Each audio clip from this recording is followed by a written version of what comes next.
Sejam bem-vindos ao canal de Fora da Gaiola. Muito obrigado pela presença de todos vocês aqui no canal.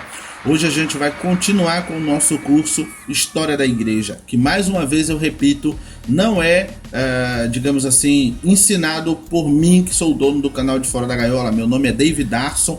Para você que está chegando agora, que não conhece o canal, talvez esse seja o primeiro vídeo que você está chegando por ele. Eu quero dizer para você que tem alguns vídeos antes desse aqui, tem mais ou menos uns 2 ou 3 vídeos antes desse. Tendo dito isso, o curso é oferecido por Juliano Reise, né? E tá aqui disponível na internet para a gente colocar no nosso canal e divulgar. Então eu estou aqui me beneficiando de uma obra que não fui eu que fiz. Eu só vou fazer alguns comentários em cima do que ele vai ensinar. De cara eu quero dizer que é o melhor curso de História da Igreja que eu já vi na minha vida, um dos mais completos, e eu garanto que você vai gostar também. E a você que já está acompanhando, já está começando a crescer, né, a sua expectativa sobre a história da igreja, vamos nessa! Muito obrigado e vamos embora, vamos estudar, galera, vamos estudar. Ortodoxia e heresia. Vamos falar de algumas heresias que atacaram a igreja, porque nós falamos do ataque do Império Romano físico, nós falamos do ataque intelectual que veio dos judeus e dos pagãos, e agora nós vamos falar de ataques que vieram de dentro da própria igreja, que são as heresias. As heresias nascem na igreja, dentro da igreja. Vamos começar falando do gnosticismo. Quero lembrar você que está acompanhando o canal de Fora da Gaiola que eu estou disponibilizando para vocês aqui na descrição do vídeo um link do Mediafire, onde tem a maioria dos livros da patrística, tá bom? A maioria dos livros dos apologistas, livros dos discípulos dos apóstolos, tá bom? E tô liberando também, nessa primeira leva aqui, alguns livros apócrifos, mas não estou disponibilizando, não nessa lista, tá bom? Livros gnósticos. Esses livros são apócrifos judaico, e os livros da patrística, né? Os livros dos escritores dos primeiros séculos. Tá aí disponibilizado para vocês, e mais alguns bônus, como por exemplo Suma Teológica de Tomás de Aquino também tá aí.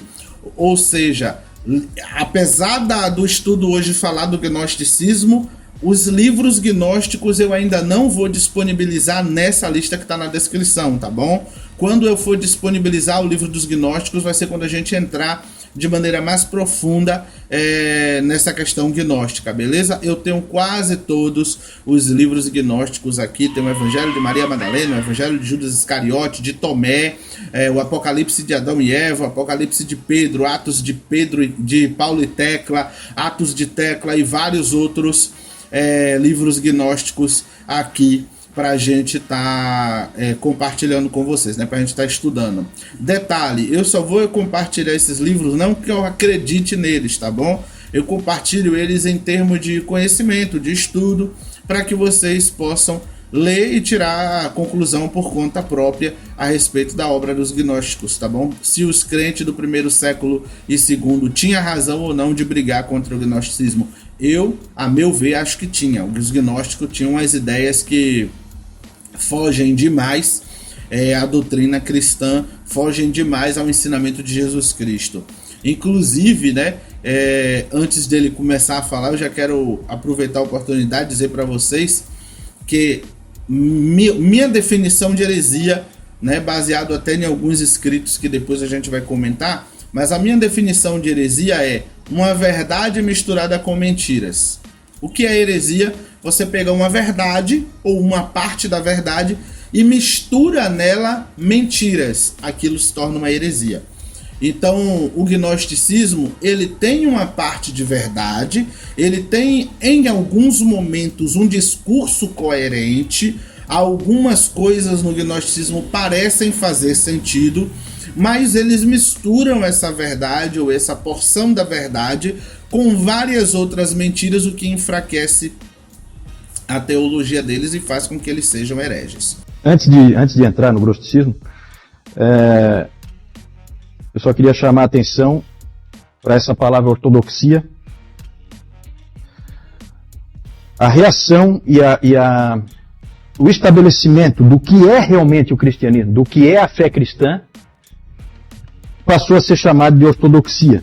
Toda vez que a igreja estabelecia, não, a verdade é essa aqui, isso é ortodoxia. Há acordo de que isso aqui é a verdade. Então isso é ortodoxia. Tudo que não se encaixar com isso é heresia.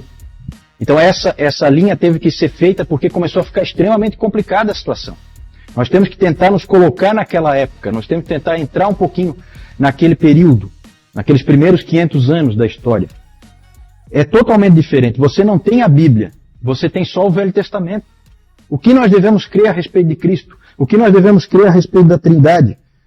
Tudo é complicado, tudo é complicado. Dependia-se demais de guias que soubessem interpretar, que soubessem chegar à verdade.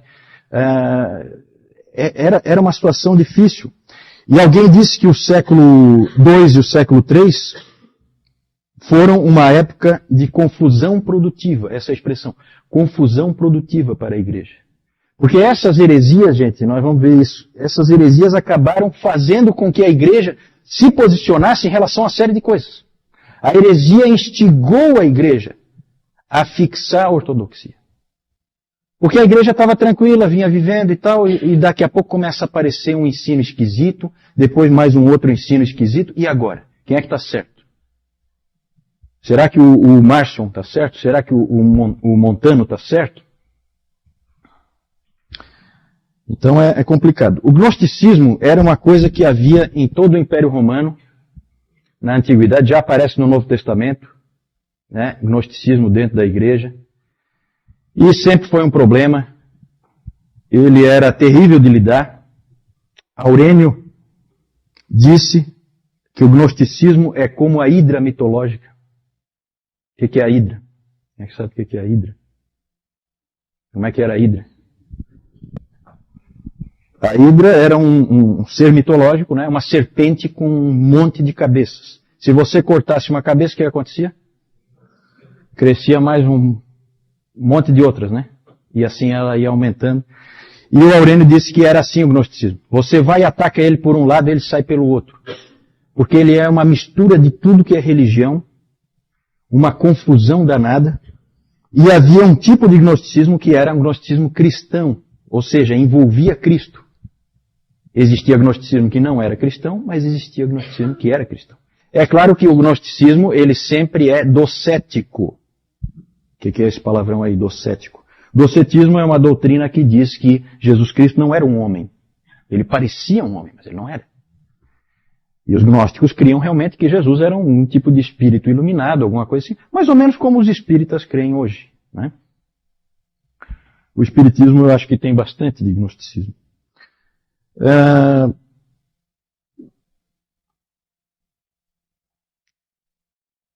O gnosticismo ele era sofisticado, cheio de filosofia dentro dele, metido a científico, né, como o nosso espiritismo hoje também é, né, metido a científico, querendo dar uma impressão de que se trata de uma coisa científica, e com explicações bem elaboradas, e o número de pais da igreja envolvidos na luta contra o gnosticismo é uma coisa impressionante. O que teve que quase que se fazer um exército de homens para atacar o gnosticismo e conseguir eliminá-lo da igreja. E nós temos que ser gratos, sabe, a esse tipo de soldados que lutaram no passado, porque esse tipo de heresia podia ter destruído a fé cristã. E é claro que Deus está no controle, Deus é soberano e tal, mas ele usa homens. Ele usou homens. Vários tiveram que atacar o gnosticismo. Algumas ideias, o gnosticismo é muito complexo, não tem como a gente entrar em detalhes, mas algumas ideias típicas do gnosticismo que sempre vão aparecer é, por exemplo, o dualismo. Existe um Deus bom e um Deus mau. O Deus mau, na versão cristã, o Deus mau é o que criou esse mundo, porque esse mundo é mau. Então foi o Deus mau que criou esse mundo. É o Deus do Velho Testamento. E o outro Deus é o Deus bom, que é o Pai. O Pai e Jeová são dois deuses diferentes dentro da visão gnóstica e que estão em constante conflito. A salvação, ela nada mais é do que escapar desse mundo material, porque a matéria é ruim, escapar do mundo material e conseguir ir para o mundo espiritual. Cada vez mais para o mundo espiritual.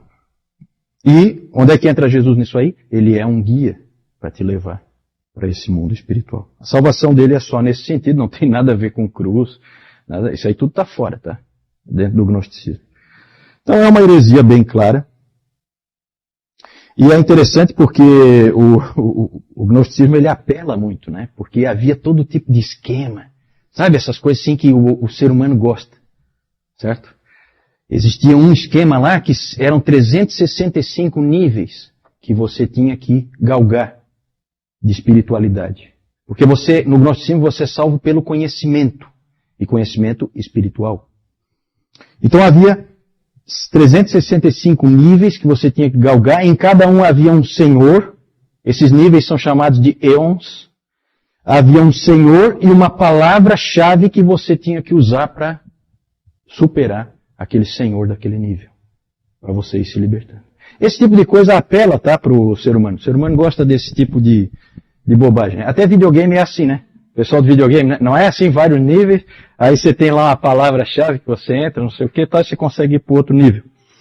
É mais ou menos por aí. O David Calhoun, ele compara a luta dos gnósticos nesses níveis com Star Wars do 2º século. Né? É mais ou menos isso.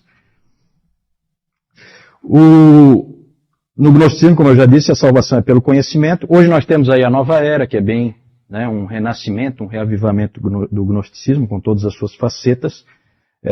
Sempre vai ter várias formas. Ele nunca é uma coisa definida, clara, é sempre meio nebulosa. Naquela época, uma coisa muito interessante, que vai ser muito importante na história da igreja, é que os gnósticos começaram a escrever um monte. E começaram a dizer que quem escreveu foi o apóstolo tal, foi o apóstolo tal. Aí começaram a aparecer aquele monte de evangelhos. Um dos mais famosos é o evangelho de Tomé, que tem aquelas historinhas, né, de Jesus na infância, sabe aquela? Que daí ele ressuscitou o passarinho, e não sei o quê. Tudo falso. Tudo absolutamente falso, escrito por gnósticos, e no Evangelho de Tomé a tentativa qual era? Colocar essas doutrinas falsas na boca de Jesus Cristo. Fazer com que ele tivesse dito aquilo. E a igreja teve que lutar contra esse tipo de coisa. Aí apareceu o Evangelho de Tomé, o Evangelho de Pedro, o Evangelho de Judas, esse que acharam agora recentemente, como se fosse uma coisa assim fantástica. Todo mundo sabe desde o 2º século que tem um monte de evangelho circulando. Não tem nada de especial em ter aparecido, o Evangelho de Judas. Todo mundo sabia que tinha esses evangelhos. Esse é só mais um. Todos eles falsos.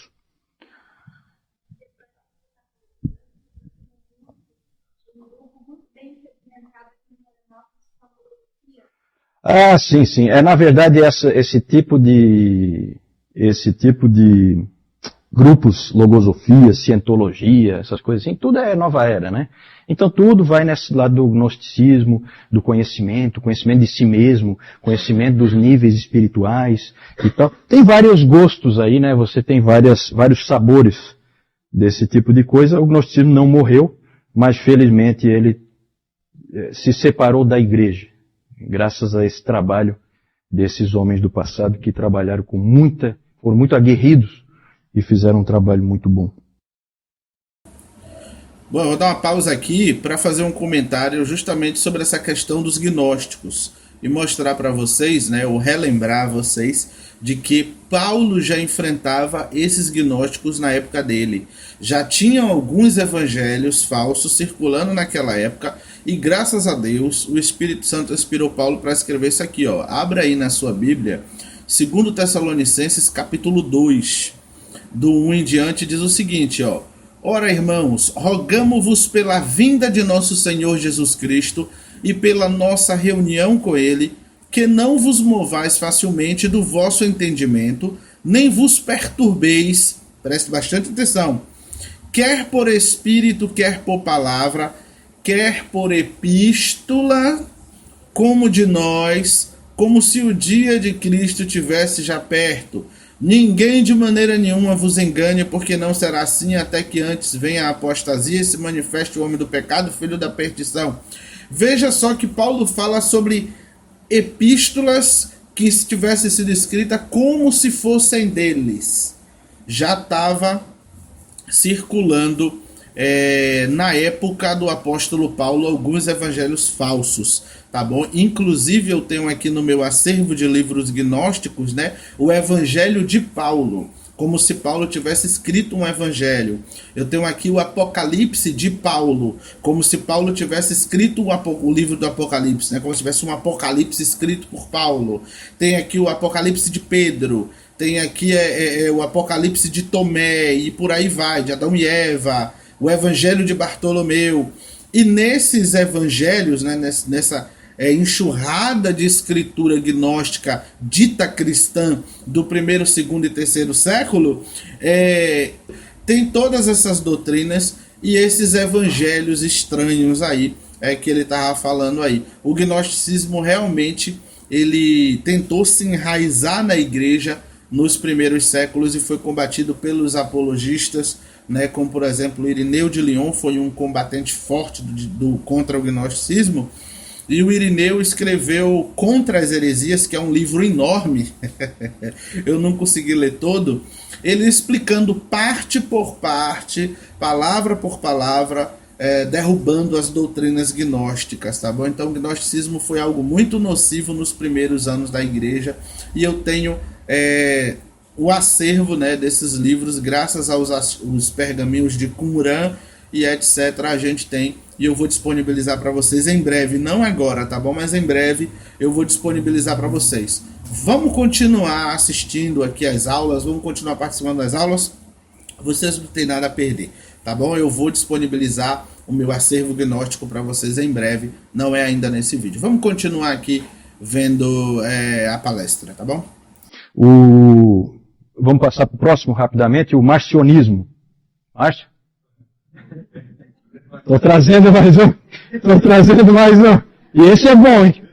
Esse aí é dos bons. Alguém já disse que esse Marcion foi o maior inimigo.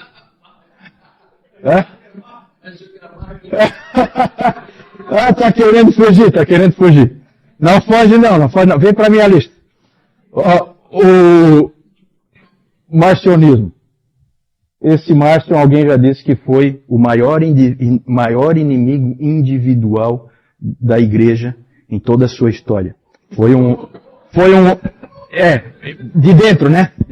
Foi um homem que poderia ter destruído o cristianismo. De novo, houve aí os guerreiros, os lutadores que lutaram contra ele. Esse Marcion era filho de um bispo de uma igreja da Ásia Menor, de Sinop, mas ele acabou indo para Roma, ainda jovem, e ele foi influenciado pelo gnosticismo, ele tinha influência do gnosticismo, e na verdade a heresia do marcionismo forçou a igreja a definir o cânon. Sabe por quê? Quem é que sabe? Porque o Marcion, a Deb sabe, né, Deb? Porque o Marcion definiu um cânon ele mesmo. Certo? O herói de Marcion, ali o Marcion, na verdade, o pensamento dele é uma mistura de cristianismo com gnosticismo, com docetismo, tudo misturado. O herói de Marcion era Paulo. F.F. Bruce disse, até uma frase interessante dele, que ele fala assim que ninguém entendeu tão bem Paulo nos primeiros séculos como Marcion. E ele entendeu completamente errado.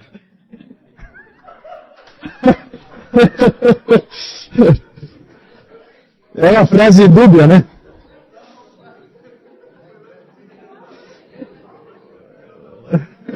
Aí não foi o F.F. Bruce. O Marcion achava que o Deus do Velho Testamento criou este mundo, no estilo dos gnósticos, né? E o Deus do Velho Testamento criou esse mundo com insetos e com feras e com sexo, coisas que o Marcion não gostava. Tudo que era do corpo, para Marcion, a matéria era do mal e o corpo era a coisa mais odiosa já criada, né? O corpo humano. O Tertuliano, inclusive, fez uma chacota do Márcio. Ele fez uma chacota. Ele chegou e escreveu assim: ó Márcio, de que maneira tu vieste a existir?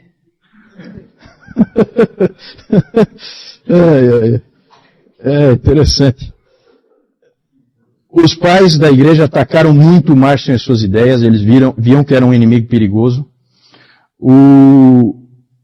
O Irineu escreveu o seguinte: tendo dois deuses, Márcio acaba não tendo Deus nenhum. E é verdade mesmo, quando tem mais de um Deus, não existe Deus.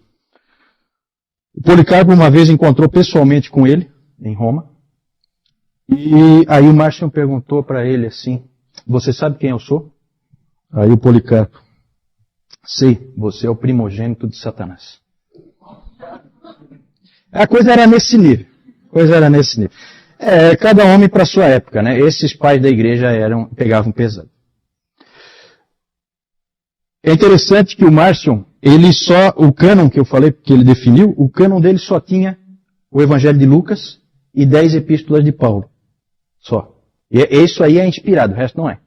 O resto é conversa fiada.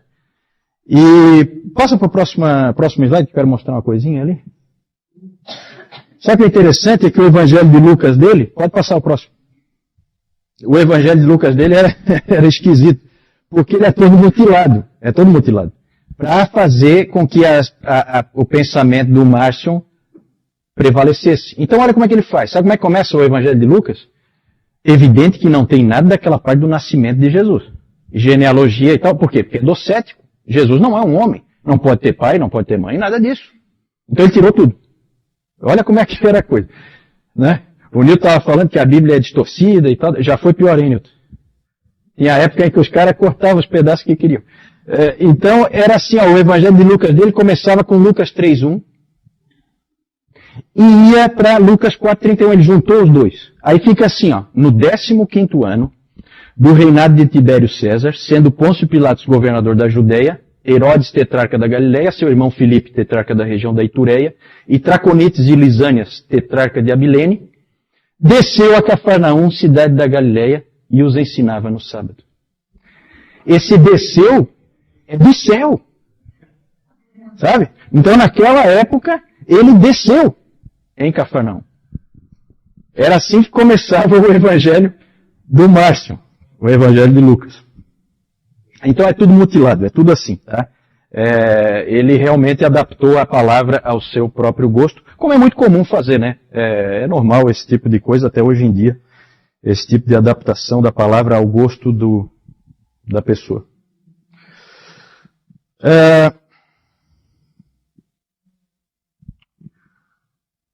Podemos voltar ali? Volta mais um pouquinho. Isso, deixa só esse aí. Vamos falar do montanismo. O montanismo, os outros dois fica bem claro que eram heresias, não tinha muita dificuldade de definir como heresia. O montanismo é mais sutil, mais difícil de identificar. Foi considerado heresia, por fim, mas ele foi mais difícil assim de refutar. Ele é diferente dos outros dois. Montano era um bispo da região da Frígia. Ele, na metade do segundo século, na verdade é assim, o Montano, o ensino dele era de uma ênfase no Espírito Santo. E em dons miraculosos do Espírito Santo. Porque o que aconteceu na metade do segundo século? Metade do segundo século, vocês aqui? Quando é mais ou menos? Metade do segundo século? 150. Lá mais ou menos ali pelo ano 150. Muito bom. E o que começou a acontecer? Todos os dons miraculosos começaram a desaparecer da igreja. Não havia mais profecias, não havia mais curas. Tudo começou a desaparecer, simplesmente desapareceu, não acontecia mais. E diante dessa circunstância, você pode ter duas abordagens. A que a maioria seguiu, de que Deus descontinuou isso. Simplesmente não interessava mais fazer. Então Deus parou esse tipo de ação. Essa era a posição da maioria. Mas os montanistas não aceitaram isso. Eles alegaram que esses dons miraculosos tinham desaparecido por causa da apostasia da igreja, o mundanismo da igreja, a igreja não era suficientemente séria. Então eles disseram que não é verdade que tinha cessado tudo isso. Eles diziam que continuava, na verdade, toda a obra do Espírito e que Deus ainda falava. O Montano disse que Deus falava através de homens como falou através de Paulo. Da mesma forma. Especialmente através de um homem. Adivinha quem? Ele mesmo. Aqui eu quero dar uma pausa e vou comentar aqui, porque essa questão de Montano é algo muito sério, na minha opinião. Tá bom? Mas primeiro eu vou falar aqui, fazer um comentário sobre o gnosticismo e o acionismo. Vejam só, pessoal. O gnosticismo, a gente vê facilmente que é uma heresia. Só dele dizer que Javé, do Velho Testamento, é um Deus mau, que criou o mundo, que o mundo todo aqui é mau, já não faz o menor sentido. A gente sabe que o Javé do Velho Testamento é Jesus no Novo. Tá entendendo? Jesus é Deus com o Pai e etc. Eu não vou entrar no mérito da Trindade mais a fundo no meu comentário agora, porque eu acho que não cabe nesse vídeo fazer isso. Mas a única coisa que eu tenho para dizer para você que tem dúvida de que o Javé do Velho Testamento é Jesus, é que Jesus no Novo Testamento ele diz que ninguém nunca viu Deus. E Moisés viu Deus. Moisés viu Deus. Abraão tomou café com Deus. Quem era aquele Deus ali que Abraão chama de Javé? Diz que Javé estava com Abraão tomando café naquela manhã, quando ele anunciou que Sara teria um filho e botaria o nome do filho Isaac. Quando ele desceu, ou melhor, os anjos desceram para Sodoma e Gomorra e destruiu Sodoma e Gomorra, que ficou Javé e Abraão conversando no monte, Abraão fazendo aquelas perguntas, se tiver justo em Sodoma e Gomorra, se ele vai destruir ou não, e várias outras aparições de Javé no Velho Testamento. E como é que Jesus vem e diz que ninguém nunca viu Javé? E o próprio Jesus diz que Abraão viu ele. E quando os fariseus pegam em pedra para apedrejar Jesus, que fala assim, você não tem nem 40 anos ainda e diz que já viu Abraão?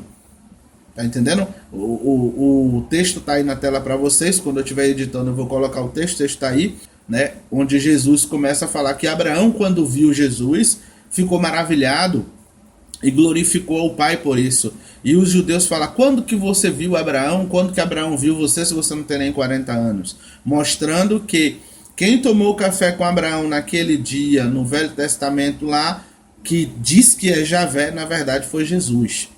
Então, o gnosticismo é fácil da gente ver que é uma heresia. É muito fácil. O marcionismo, que é um tipo de gnosticismo, também é fácil. Por quê? Nós temos os manuscritos antigos do Evangelho de Lucas, que já circulava na igreja desde o primeiro século, desde o ano 50, 60 depois de Cristo, já circulava na igreja. Então Marcion vem agora com uma cópia do Evangelho de Lucas, só que adulterada, né, muito parecido com o que os Testemunhos de Jeová fizeram com a tradução da Bíblia, né, criando a tradução do Novo Mundo, que a gente sabe que é uma tradução adulterada, muito parecido com o que o Testemunho de Jeová fez. O marcionismo fez, ele arrancou parte do Evangelho de Lucas. Então é fácil você identificar tanto o marcionismo como o gnosticismo em si como heresia. Porém o montanismo, gente, a meu ver, o montanismo a gente precisa olhar com bastante cuidado, com muito cuidado, porque não existe, pelo menos eu não tenho acesso a nenhum escrito de Montano. Eu ainda não li nada de Montano e olha que eu sou um pesquisador, pesquiso, já tenho anos pesquisando, tá bom? Vem anos que eu venho lendo a patrística e outras coisas. Não cheguei a ler tudo, porque é muito livro, acho que eu só vou conseguir ler tudo quando eu estiver envelhecendo, né? Quando eu estiver velho, afinal de contas a gente para ler outros assuntos também, senão a gente só vai saber de história na vida, e não é só isso que se resume ao Evangelho. O Evangelho não se resume só à história. É interessante a gente ler história, mas é interessante a gente se aprofundar em outros assuntos também. Então não li a patrística toda, não li tudo, tá entendendo? Eu já li várias coisas, muitos livros, Procurei escrito de Montano, não tem. Tudo que se sabe de Montano foi as pessoas que não gostavam dele que disse, tá bom? Inclusive um dos homens que a gente admira muito hoje em dia, né? Tertuliano de Cartago, que viveu mais ou menos no ano 150 depois de Cristo. Ele, no final da vida dele, se tornou montanista. Perdão, minha garganta tá um pouco ruim. Ele se tornou montanista e foi viver de acordo com o montanismo. E fica a pergunta, como um homem como Tertuliano foi se tornar montanismo se eles eram hereges? Logo Tertuliano, gente. Tertuliano que foi o precursor da doutrina da Trindade e de várias outras questões.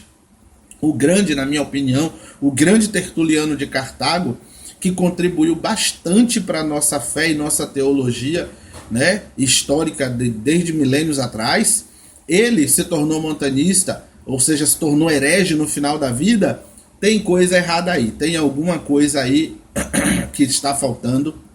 Eu posso afirmar com todas as letras, tem peças faltando. Não é interessante a gente julgar um movimento cristão daquela época baseado no que um outro movimento oposto falava, tá bom? Eu acho injusto classificar o montanismo como heresia, como herege, sendo que nós não temos acesso à escritura de que eles tenham deixado alguma coisa escrita. Então fica muito difícil. É como se você pedisse para o Testemunha de Jeová falar como eram os adventistas. É como se você pedisse para quem é mormon falar como eram os cristãos batistas. Eles vão escrachar, vão falar várias coisas que não condiz com a realidade. É muito chato você pedir para alguém que não gosta de determinada coisa, pedir para ele falar como era aquela coisa. Ele só vai falar o lado negativo, ou o lado negativo de que ele compreendeu. Às vezes Montano falou alguma frase e quem ouviu estava com tão má vontade que distorceu o que Montano falou. Nós não sabemos. O montanismo é uma heresia que nós não temos como bater o martelo e dizer que é heresia, porque nós não sabemos. Não sei. Eu acho muito difícil julgar um movimento que a gente não conheceu e não tem nenhuma escritura deles para que a gente possa tirar nossas conclusões. Afinal de contas, a história é contada pelo lado que vence. Tá bom? A história é contada pelo lado que vence. Uma coisa que nós sabemos que foi um erro que aconteceu no meio do montanismo foi ele profetizar que Jesus voltaria em determinada data e que eles encontrariam Jesus no deserto. E ali eles foram para o deserto, né? Os montanistas todos foram viver no deserto, muito parecido com algumas seitas já fizeram aqui, né? Já profetizaram a vinda de Jesus. Jesus não vem assim, não é desse jeito, né? E aí eles ficam sem saber o que fazer. Muita gente deixou de ser montanista nessa época, né, porque percebeu, digamos assim, a falha que ocorreu naquele momento ali. Mas essa história também é contada por algumas pessoas de fora, ou seja, é complicado. Falar do montanismo é complicado. A gente sabe que houve erros no montanismo, como por exemplo eles dizerem isso, né, se isso aconteceu mesmo, de profetizar que Jesus veio no deserto e a pessoa sair para lá. Se isso ocorreu mesmo, eles erraram feio. Mas em termos do que mais era pregado, a gente não sabe. Se ele disse mesmo que Deus ainda falava pela boca das pessoas, como falou com Paulo, ou seja, tirando a autoridade do Novo Testamento, né? Alguma coisa assim, ou fazendo todo mundo semelhante a apóstolos e tal. Qualquer pessoa podia falar então e dizer que Deus falou, né? Praticamente deu autoridade às pessoas a escrever uma nova Bíblia, quando fala assim. Mas a gente não sabe se ele falou mesmo desse jeito e se realmente ele sequer falou. Nós só sabemos da história do montanismo baseado no que as pessoas que não gostavam dele contaram. Essa é a realidade, tá bom? Eu acho que ele vai falar aqui ou mais pra frente, porque cada uma desses fatos que ele tá falando aqui, gente, são portas que ele tá abrindo e que vai falar de maneira mais profunda no passar das aulas, tá bom? Vamos seguir aqui, vamos dar seguimento aqui, que eu tinha que fazer esse comentário para a gente não cometer injustiça. Por isso que ele mesmo fala que é difícil falar do montanismo, que chamar de heresia e tal, discernir ele como heresia é difícil, mesmo porque eles não deixou nada escrito. É complicado. Se deixou, queimaram, esculhambaram. A igreja sempre teve dessas. Ah, não gosto, não concordo, vou extirpar da face da terra. E aí priva a nós, a geração posterior, de ter conhecimento de fato e julgar por conta própria a que nível de hereges foram, sequer se foram hereges. Porque tem alguns aqui que vão ser chamados de herege, né, condenado como herege pela cúpula da igreja, pelo concílio da igreja, que na minha opinião foi apenas uma pessoa mal interpretada. E lá na frente a gente vai comentar sobre isso. Vocês vão ver sobre isso aí, tá bom? Por hora eu tenho para dizer isso. Cuidado com o montanismo, que a gente não sabe direito como foi. Montano, né? Então ele dizia que Deus continuava falando através dele e de algumas pessoas que eram do grupo dele, no caso 2 mulheres, 2 profetisas, Prisca e Maximila. Essas 2 ele dizia também que recebiam revelações diretas da parte de Deus. Há inclusive registros de que uma vez Montano disse: eu sou o Deus onipotente habitando em um homem. Humilde, humilde. Não tem nenhum Montano aí não, né? Não. Humilde tem, né? Então tá bom.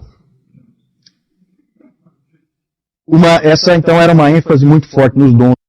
Dá uma pausa para comentar novamente. Conhecendo o escrito de Tertuliano, conhecendo quem foi Tertuliano, você acha que Tertuliano seguiria um homem que dissesse um absurdo desse? Eu sou o Deus onipotente encarnado? Você acha que... Vocês conseguem perceber que tem alguma coisa errada? Que eu consigo. Tertuliano, quem foi a pessoa de Tertuliano, cara? E quem é o montanismo? Quem foi Montano? Como pode Tertuliano se unir ao montanismo? O que aconteceu? Não faz sentido. Ou estão pintando um quadro do montanismo de uma maneira bem absurda, né, com vários elementos que de fato não fazem parte da verdade, ou de fato Tertuliano enlouqueceu no final da vida. São essas as hipóteses que a gente tem.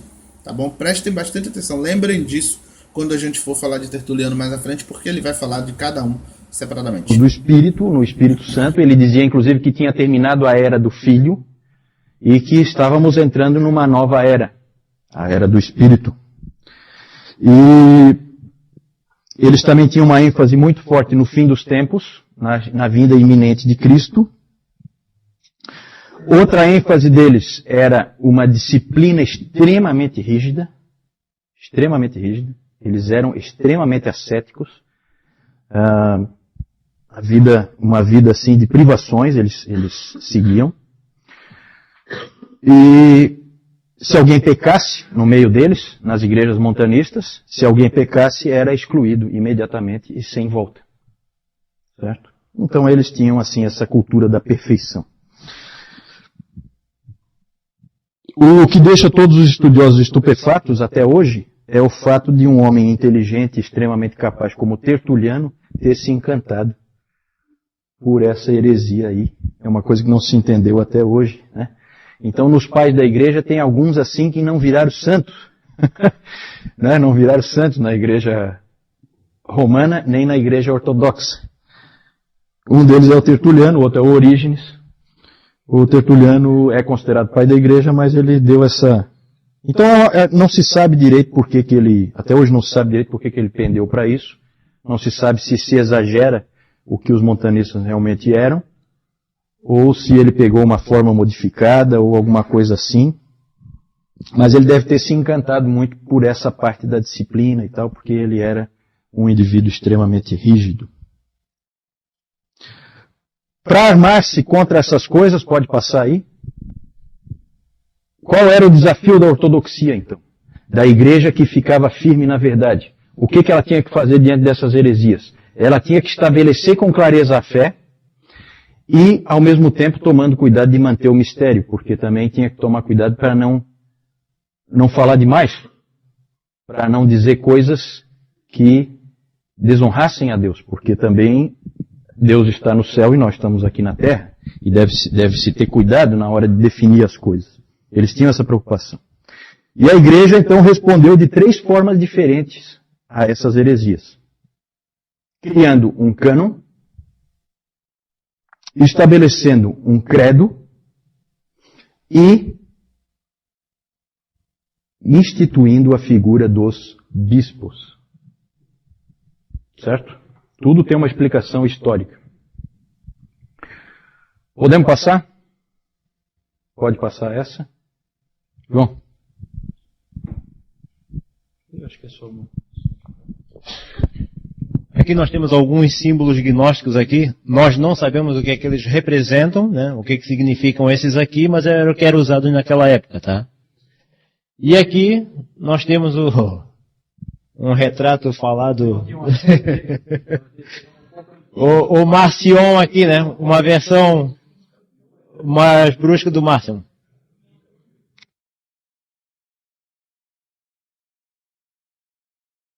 Se aparece, combate agnosticismo no Novo Testamento. Principalmente em Colossenses, aparece. Colossenses eu acho que é um bem típico, né? Aparece em Pedro, uma das cartas de Pedro. Não sei, o Nilton pode me ajudar, Nilton. Eu acho que é por aí. Desde o início havia problema com o gnosticismo, desde o início. Pronto, pessoal, essa foi a aula de hoje. A gente tem aqui alguns minutos, 44 minutos de aula, né, juntando com os meus comentários. Essa foi a aula Ortodoxia e Heresia. Ficou claro, né, pelo menos ficou claro aqui nessa primeira parte, que a ortodoxia, vamos dizer assim, né, o cânon, a regra, dizer o que é certo na igreja e o que não é, o que faz parte da doutrina de Cristo e o que não é, você separar no que a igreja deve acreditar do que de fato é falso. Essa necessidade surgiu por conta dos falsos evangelhos, das falsas pregações, né? Desses falsos líderes, como é o caso do Marcion e dos outros gnósticos, que começaram a inventar até Novo Testamento gnóstico, né? Como a gente sabe, Evangelho de Maria Madalena, de Tomé, Evangelho até de Judas Iscariote. Agora veja, Judas Iscariote morreu no dia que Jesus morreu. Jesus morreu na cruz, ele foi se enforcar.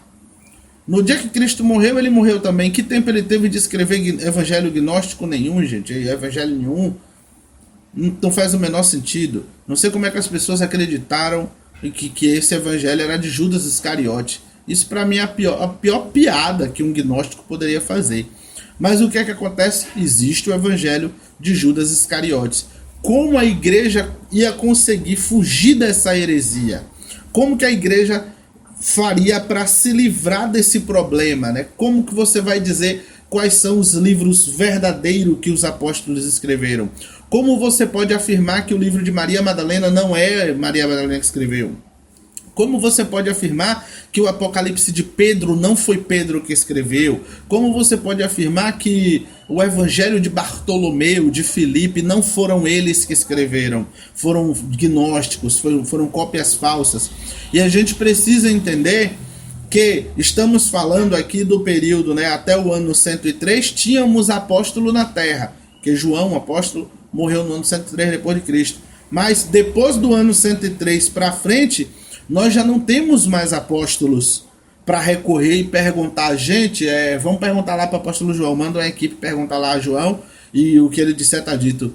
Não tem isso. E aí começa a surgir, depois do ano 103, esses evangelhos mais doidos aí. Mas a gente vê que Paulo já combatia, já estavam surgindo algumas epístolas no nome de Paulo, no nome de Pedro, então já estava circulando ali no ano 40, 60, depois de Cristo ali 50, já estava circulando no meio da igreja alguns evangelhos falsos.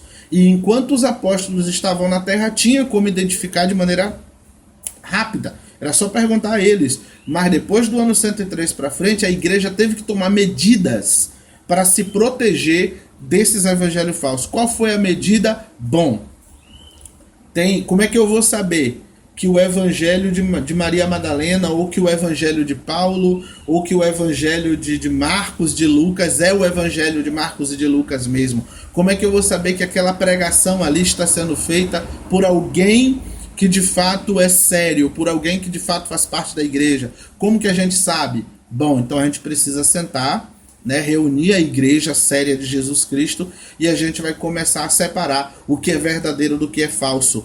E aí eles separaram, começaram a separar as escrituras, o que era agnóstico do que era cristão. E depois disso eles estabeleceram uma outra regra, que seria o quê? A sucessão apostólica garantia a seriedade da doutrina. Como assim? Até o ano 150 depois de Cristo, vamos imaginar desse jeito, até o ano 150 depois de Cristo, a igreja tinha que viver debaixo da sucessão apostólica. O que é a sucessão apostólica? Bom, Pedro morreu. Quem Pedro deixou no lugar dele para ser o líder? Pedro deixou o bispo fulano de tal. Quando o bispo fulano de tal faleceu, quem ficou no lugar dele? O bispo cicrano de não sei o que lá. Aí pegam essa sucessão, né? Que a pessoa vai morrendo e vai ficando outro no lugar. Eles faziam uma linha quase que genealógica, né? Uma linha cronológica até os apóstolos. E essa linha de sucessão garantia a pureza da doutrina cristã.